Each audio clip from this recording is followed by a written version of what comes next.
Bannadiini abeegattira mu kibiina kya Intelligence Council of Uganda aba Elders Council babitaddemu engadde okusinga n'omusinga Charles Wesley Omumbere ku mbeerera mu bitundu eby'ekasese ne bondebujja mu nsingano ebadde ekasisaamu ku Bannadiini beemulugunyiza olw'okusulibwa ebbali mu nteeseganya ezibaddewo.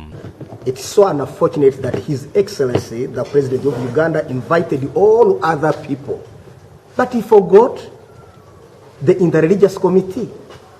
He forgot religious people. Yet we are here for the government, work with the government. How I wish he realizes that we also matter. We have just concluded our interfaith meeting with our members of the Council of Presidents. Olukiiko n'oluleeta Mufti Sheikh Shaban Mubajje, Ssaabalezi w'ekkanisa ya Uganda yawumula, Henry Olukoolomi n'abalala. Hope you slept well, those who are with us since yesterday, and welcome the new members who are joining us. Bano bagenzeyo okuteesa okulabira ddala ng'emirembe gibuka lyaddala mu kitundu ekyo. Of course, we are promoting unity among all. We need to know that we are all Ugandans.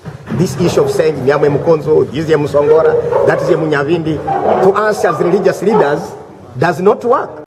Together we should explore the root causes of violence and clashes in the region, because they keep reoccurring. Robert Kule yakusakidde Glen ku lwa Bukedde TV.